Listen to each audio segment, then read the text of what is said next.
Hello বন্ধুরা, তো দেখো আমি অর্পিতা রয় এবার চলে এসেছি একটা নতুন ভিডিও নিয়ে। তো তোমরা কেমন আছো? দেখো আমি দেখতেই পাচ্ছ সবাই আমি আজকে কোথায় যাচ্ছি। তো চলো দেখো পুরোটা দেখো। রাস্তাটা দিয়ে যখন যাচ্ছি পুরো রাস্তাটা কীরকম ফাটল ধরেছে দেখো।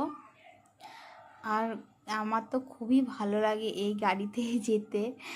তারপর দেখো কত এই গাড়িগুলো দেখো কত সারি সারি রাখা আছে, ভীষণই ভালো লাগছিল। দেখো ছাগলটা পুরো রাস্তার মাঝখানে চলে আসছিলো, জানো তো আমার তো ভয় লাগছিল যে যদি কিছু হয়ে যায় ছাগলটার।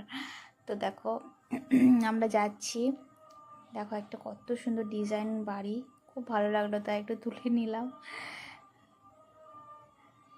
পুরো পরিবেশটা দারুণ, প্রচুর হাঁস গাড়িতে। আমি, আমার শ্বশুরমশাই, শাশুড়ি মা, আমার ছেলে, আমার হাজব্যান্ড এই কজন যাচ্ছিলাম।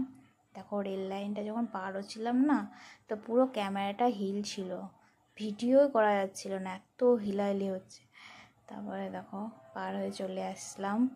দেখো দেখো পাটকাঠির ঘর বন্ধুরা, পাটকাঠির ঘরটাও তুলে নিলাম। তো দেখো আমরা যাচ্ছি, এটা কর্ণ সুবর্ণ আমার যতদূর সম্ভব শশাঙ্কের রাজধানী, সবাই আমরা নাম শুনেছি।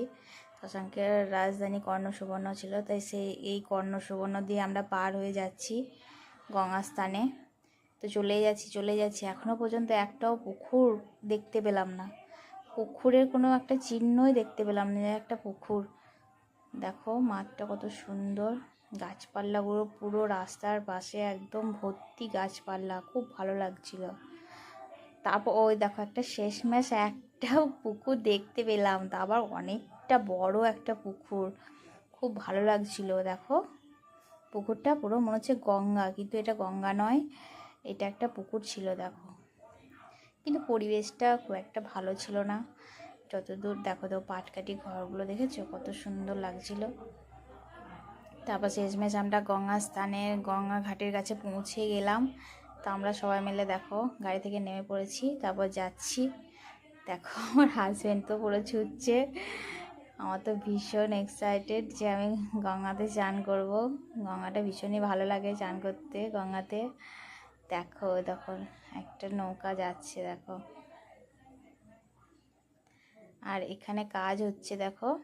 এখানে প্রচুর তলাতে প্রচুর পাথর পড়েছিল, যারা স্নান করতে আসতো বা ঘাটে নামতো তাদের হয়তো ক্ষতি হতো কিছু, যার জন্য সরকার থেকে এটা পাথরটা ঢাকার চেষ্টা করছে, পাথরটা যাতে ঢেকে যায় সেই ব্যবস্থা করছে।